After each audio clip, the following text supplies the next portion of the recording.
Assalamualaikum warahmatullahi wabarakatuh. Salam sejahtera untuk kita semua. Pada kesempatan kali ini saya akan menyampaikan terkait materi tentang pengantar ekonomi mikro. Dari beberapa pertanyaan sekaligus jawaban akan saya presentasikan melalui video ini. Untuk itu mohon disimak. Pertanyaan pertama, jelaskan 4 asumsi dasar untuk preferensi individu. Yang pertama, rasionalitas. Asumsi ini mengasumsikan bahwa individu adalah rasional dan bertindak untuk memaksimalkan kepuasan atau utilitas mereka. Dalam konteks ini, individu dianggap mampu memilih alternatif yang memberikan hasil yang paling diinginkan berdasarkan preferensi mereka. 2. Preferensi yang konsisten. Asumsi ini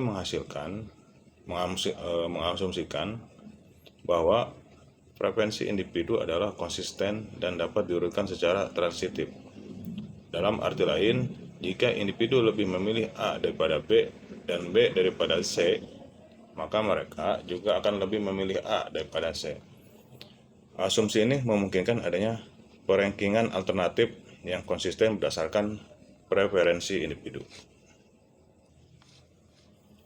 Yang ketiga, dominasi transitif. Asumsi ini melibatkan konsep dominasi jika ada dua alternatif yang sama dalam semua aspek atau dimensi. Individu akan memilih yang lebih baik dalam setidaknya satu aspek.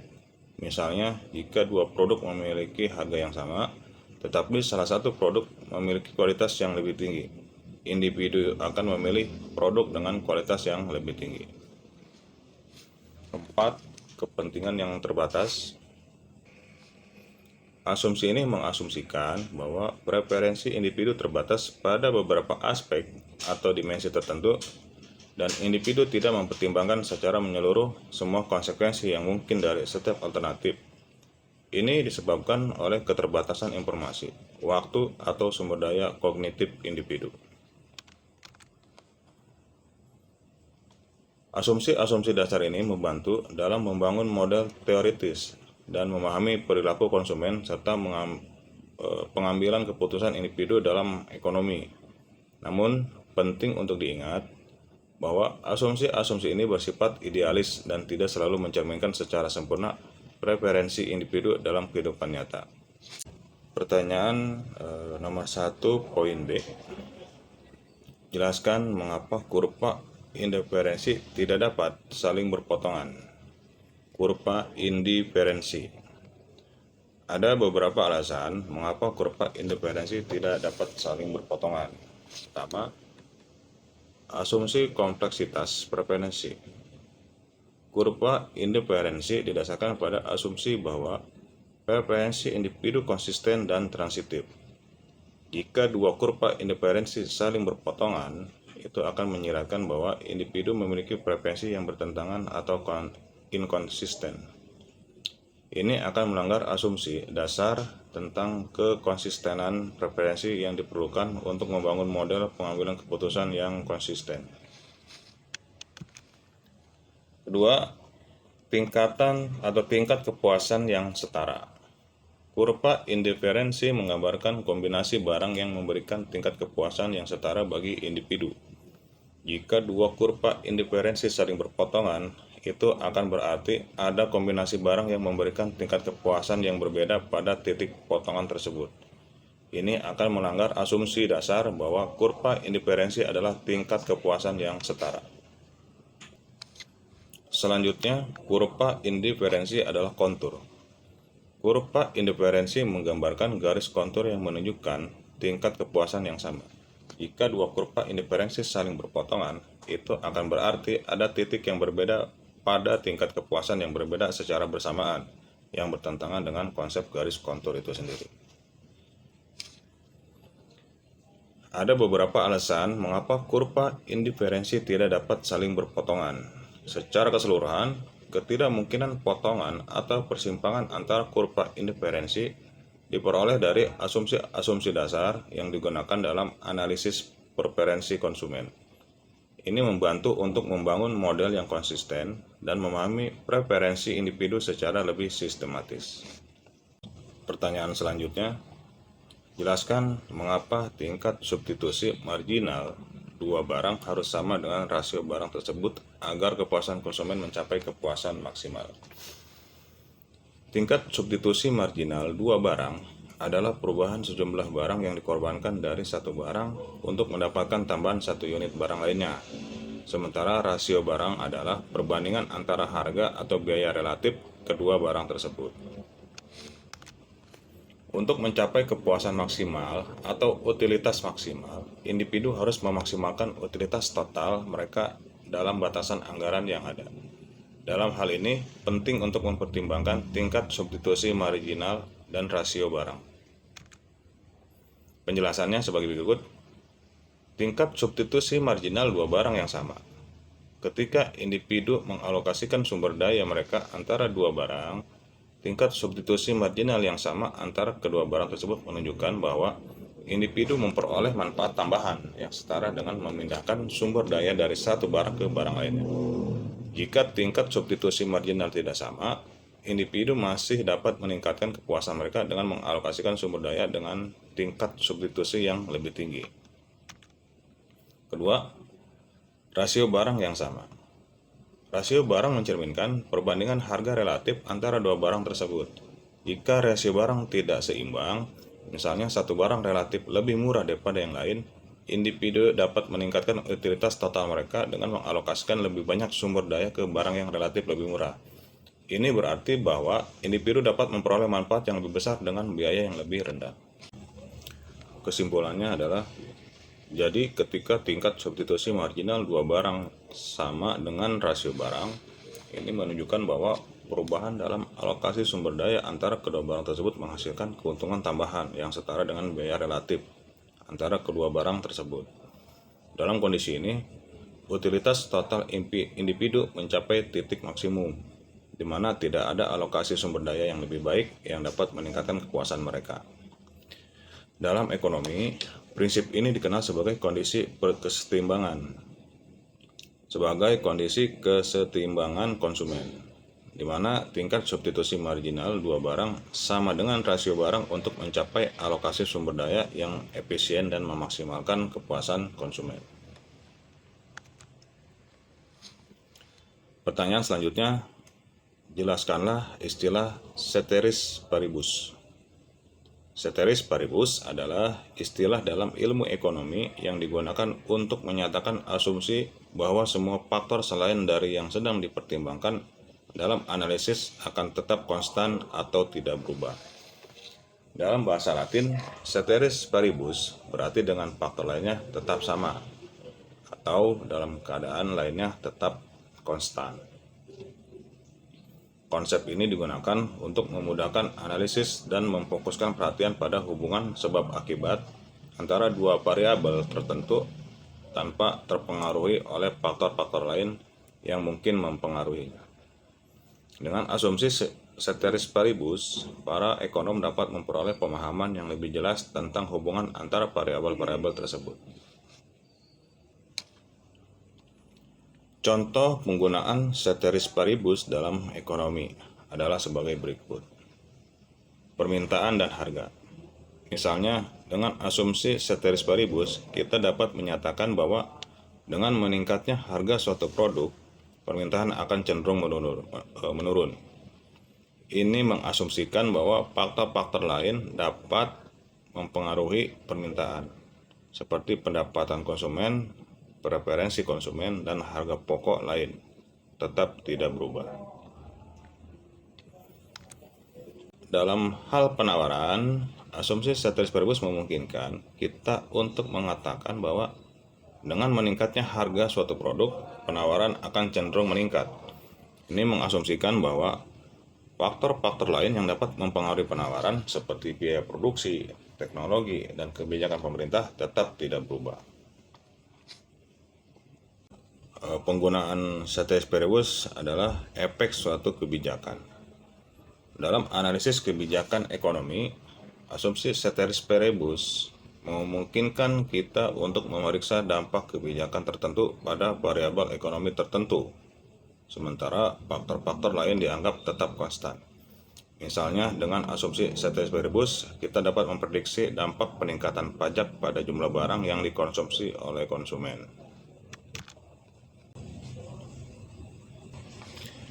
Selanjutnya, question 2. Apa perbedaan fungsi produksi jangka pendek dan fungsi produksi jangka panjang? Perbedaan antara fungsi produksi jangka pendek dan fungsi produksi jangka panjang terletak pada periode waktu yang dipertimbangkan dan faktor produksi yang dapat divariasikan. Adapun perbedaan fungsi produksi jangka pendek dengan fungsi produksi jangka panjang sebagai berikut.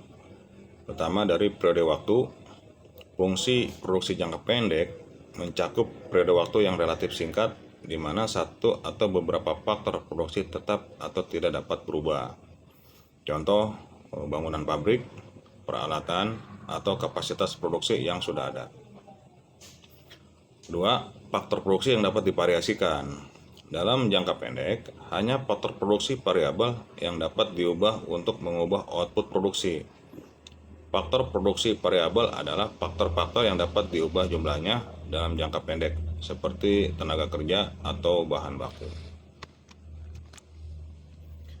Sedangkan untuk fungsi produksi jangka panjang, dari periode waktu, fungsi produksi jangka panjang mencakup periode yang lebih panjang, di mana semua faktor produksi dapat divariasikan atau diubah jumlahnya. Dalam jangka panjang, tidak ada faktor produksi yang dianggap tetap.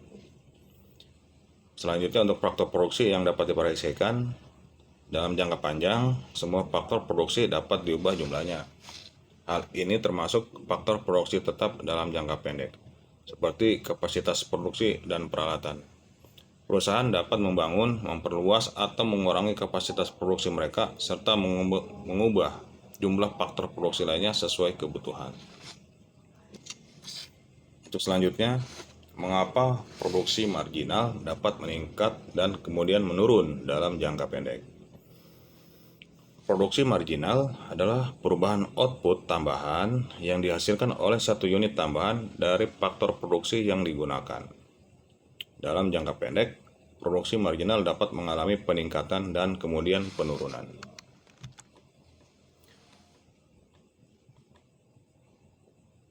Penjelasannya sebagai berikut. Pertama, hukum tambahan yang berkurang. Konsep hukum tambahan yang berkurang menyatakan bahwa ketika satu faktor produksi variabel ditambahkan oleh faktor produksi tetap, pada awalnya produk marginal cenderung meningkat. Ini disebabkan oleh adanya keuntungan dari pemanfaatan faktor produksi yang lebih efisien atau lebih intensif. Misalnya, dengan menambahkan lebih banyak tenaga kerja pada jumlah mesin yang tetap, produktivitas awalnya dapat meningkat dengan cepat karena ada spesialisasi dan pembagian kerja yang lebih baik. 2. Kapasitas terbatas dan faktor produksinya tetap. Dalam jangka pendek, faktor produksi tetap atau kapasitas produksi terbatas, misalnya dalam jangka pendek, pabrik atau peralatan yang ada memiliki kapasitas produksi tertentu yang tidak dapat ditingkatkan dengan cepat. Ketika jumlah faktor produksi variabel terus ditambahkan, misalkan tenaga kerja, kapasitas terbatas tersebut akan mulai menciptakan hambatan dan batasan dalam meningkatkan produktivitas. Pada titik ini, produk marginal akan mulai mengalami penurunan. Saya bisa ambil contoh tentang kasus ini. Apabila dalam satu mesin dioperasikan oleh beberapa operator lebih dari satu, dari segi kecepatan akan meningkat, tapi ada namanya excess, bahwa mesin ini akan overload, ya, akhirnya menghambat produktivitas ataupun hasil output produksinya karena terlalu diporsir untuk kapasitas mesin. Itu salah satu contoh. Selanjutnya ada pemanfaatan faktor produksi yang terbatas. dalam jangka pendek, meskipun produk marginal pada awalnya meningkat, faktor produksi yang tetap dan terbatas dapat mengalami peningkatan pemanfaatan yang semakin berlebihan. Misalnya, jika terlalu banyak tenaga kerja di tempat mesin tetap, kebisingan dan kekacauan mungkin terjadi, dan keuntungan yang dihasilkan dari setiap unit tambahan tenaga kerja akan semakin berkurang. Ini dapat mengakibatkan produk marginal yang menurun. Tadi sama seperti yang saya jelaskan. Selanjutnya, faktor menurun dan jangka pendek, kurangnya keseragaman dan koordinasi. Dalam jangka pendek, kurangnya keseragaman dan koordinasi dalam penggunaan faktor produksi variabel juga dapat menyebabkan penurunan produk marginal. Misalnya, jika terlalu banyak tenaga kerja ditempatkan pada mesin tertentu dan terlalu sedikit pada mesin lainnya, penggunaan faktor produksi yang tidak seimbang dapat menyebabkan produktivitas menurun. Ini kita ambil contoh kasus, dalam beberapa bagian departemen dalam suatu perusahaan ada ketidakseimbangan jumlah tenaga kerja. Misalkan di bagian produksi ataupun proses stamping, dia lebih banyak daripada bagian packing ataupun finishing. Ini akan mengakibatkan ketidaksinkronan atau ketidakseragaman dalam alur produksinya, karena pasti akan ada penumpukan di bagian ataupun di bidang finishing ataupun packing, karena kekurangan tenaga kerja. Selanjutnya adalah apa yang dimaksud dengan kurva isoquant dan dapatkah disebut kurva isoquant memiliki kemiringan ke atas? Jelaskan. Kurva isoquant juga dikenal sebagai kurva tingkat utilitas konstan. Adalah grafik yang menunjukkan kombinasi-kombinasi dari dua barang yang memberikan tingkat utilitas yang sama kepada konsumen. Dalam hal ini, garis kontur pada kurva isoquant menunjukkan semua kombinasi barang yang menghasilkan utilitas yang setara. Apakah kurva isoquant memiliki kemiringan ke atas atau tidak tergantung pada sifat elastisitas substitusi antara dua barang yang dipertimbangkan. Elastisitas substitusi menggambarkan sejauh mana konsumen bersedia mengganti satu barang dengan barang lain untuk mempertahankan tingkat utilitas yang sama. Kurva isoquant dengan kemiringan ke atas jika elastisitas substitusi antara dua barang positif dan lebih besar dari satu, maka kurva isoquant akan memiliki kemiringan ke atas. Ini berarti bahwa konsumen cenderung bersedia mengganti satu barang dengan barang lain dengan laju yang relatif tinggi untuk mempertahankan tingkat utilitas yang sama. Dalam hal ini, garis kontur kurva isoquant cenderung lebih curam dan terlihat seperti parabola, seperti contoh di samping. Question ketiga. Asumsikan kurva permintaan dan penawaran untuk pakaian adalah sebagai berikut. Diketahui permintaan sama dengan QD sama dengan 1600 dikurang 125 kali P. Penawaran QS sama dengan 440 ditambah 165 dikali P. Jawaban atau dipertanyakan huruf A, 1. Harga pakaian, dan yang kedua kuantitas keseimbangan pasar. Jawaban, untuk mencari harga dan kuantitas keseimbangan pasar, kita dapat menyeimbangkan persamaan permintaan dan penawaran dengan cara menyetarakan QD dan QS. Persamaan sampai berikut.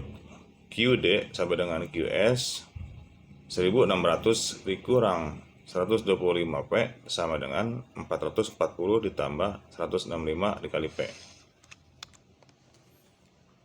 1600 dikurang 140 sama dengan 165 P ditambah 125 P sama dengan 100 atau 1160 sama dengan 290 P. P sama dengan 1160 dibagi 290 P sama dengan 4. Dengan demikian, harga keseimbangan P adalah 4. Sekarang kita bisa menggantikan nilai P ke dalam persamaan QD atau QS. Contoh yang pertama, persamaan QD sama dengan 1600 dikurang 125 kali P. 1600 dikurang 125 kali 4. QD sama dengan 1100. Dan kita coba alokasikan lagi ke persamaan QS. 440 ditambah 165 kali P sama dengan 1100. Jadi kuantitas keseimbangan Q adalah 1100. Hasilnya sama, nilainya P sama.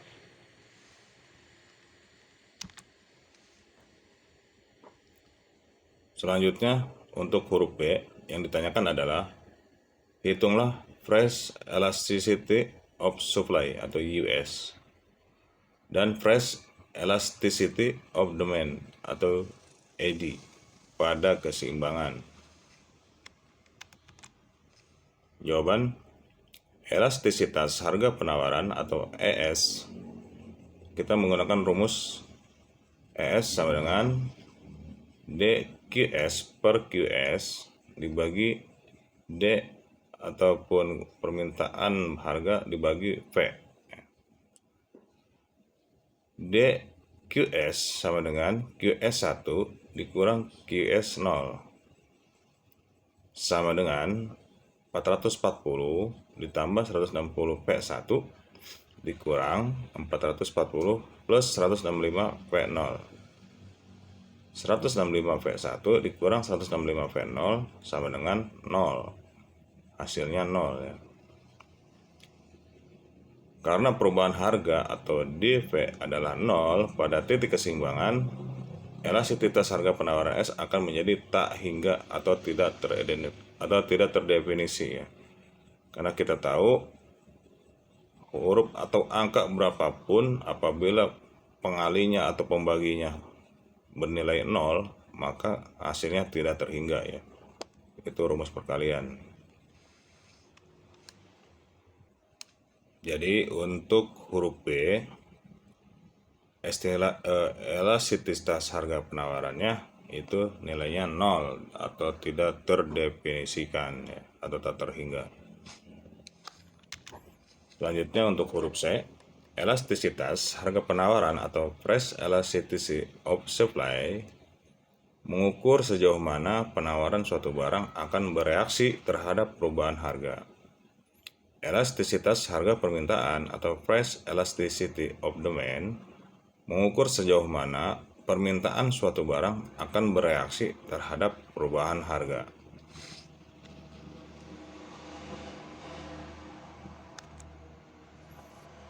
Jika pemerintah memberikan subsidi harga sehingga harga pakaian per unit di pasar menjadi sebesar Rp4,5, ini akan berdampak pada perubahan harga. Namun, karena elastisitas harga penawaran dan elastisitas harga permintaan pada titik keseimbangan adalah tak terhingga atau 0, perubahan harga yang sangat kecil tidak akan mempengaruhi penawaran dan permintaan secara signifikan.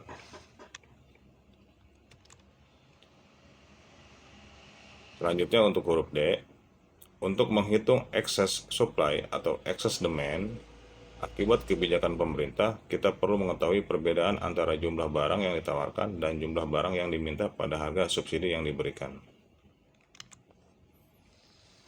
Nah, jika diketahui harga penawaran adalah Rp4, kita dapat menggantikan nilai P ke dalam persamaan. Kita tahu persamaannya adalah QS sama dengan 440 ditambah 165 kali P. Hasil QS sama dengan 1182,5. Jadi dengan harga subsidi Rp4,5, jumlah barang yang ditawarkan adalah sebesar 1182,5. Selanjutnya kita coba di rumus permintaan ya. Jadi setelah kita masukkan P sama dengan 4,5 ke rumus, jadi dengan harga subsidi 4,5, jumlah barang yang diminta adalah sebesar 1037,5. Untuk menghitung excess supply ataupun excess demand, kita dapat mengurangi jumlah barang yang diminta dari jumlah barang yang ditawarkan.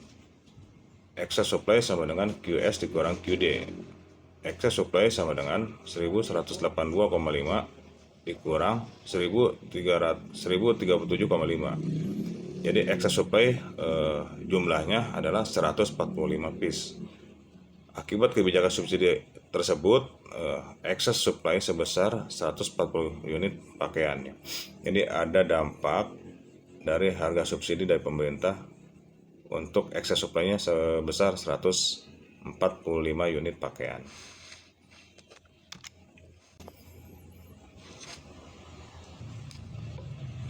Question keempat atau terakhir, teori perilaku produsen. Teori perilaku produsen adalah cabang ekonomi mikro yang mempelajari bagaimana produsen membuat keputusan produksi berdasarkan tujuan mereka, keterbatasan sumber daya yang ada, dan kondisi pasar. Teori ini mencoba menjelaskan perilaku produsen dalam memaksimalkan keuntungan mereka. Seperti contoh tabel yang beberapa nilai tidak diketahui atau belum diketahui.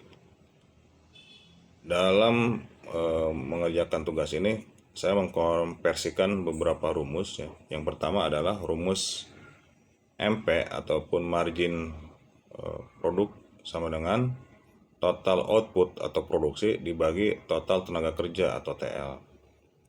Kemudian ada rumus rata-rata produksi sama dengan total output atau produksi dibagi total tenaga kerja. Kemudian ada rumus total output atau produksi sama dengan marginal produksi dikali total tenaga kerja.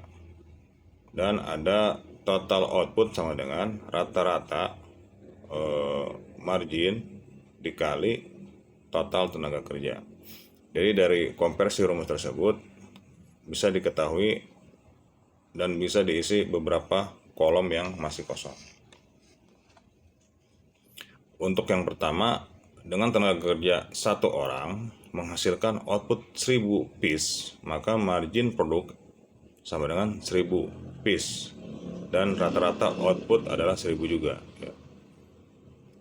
Yang kedua, dengan tenaga kerja 2 orang menghasilkan output 1200, maka margin produk sama dengan 600 dan rata-rata output adalah 600.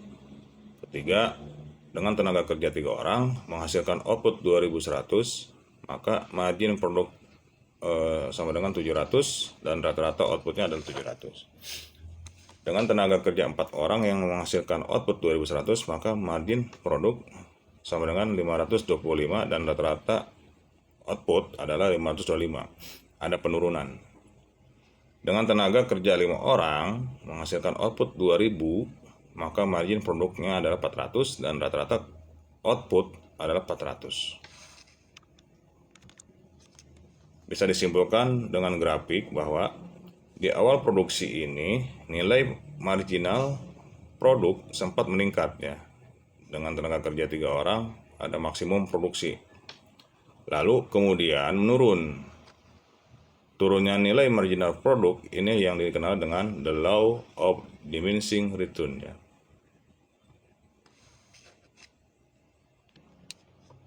Nah, hukum pertambahan hasil yang semakin menurun atau law of diminishing return seperti grafik yang sebelumnya menyatakan bahwa penambahan unit faktor produksi variabel atau tenaga kerja awalnya akan memberikan tambahan hasil yang semakin meningkat. Terbukti dari 3 orang bisa menghasilkan 2100 piece ya. Namun setelah mencapai titik tertentu di tenaga kerja 4 orang, penambahan faktor produksi atau variabel tersebut justru akan membuat produksi total semakin menurun. Terbukti di poin 4 ya. Ada penurunan total produksi yang dari 2100 menurun menjadi 2000. Jawabannya adalah karena ada satu faktor produksi yang nilainya tidak berubah atau tetap fixed input ya. Nah, dalam hal ini adalah modal. Anggap aja modalnya adalah misalkan 1000. Nah, seperti sudah jelaskan sebelumnya bahwa jumlah modal tidak dapat diubah dalam jangka pendek ya. Itu kembali lagi ke hukum awal yang tadi kita sampaikan. Demikianlah presentasi video ini yang tadi saya sampaikan. Mudah-mudahan bisa bermanfaat. Apabila ada kekurangan dari segi materi, mohon dimaklum dan bisa nanti diskusikan kembali di mata kuliah selanjutnya. Untuk itu saya akhiri, wassalamualaikum warahmatullahi wabarakatuh.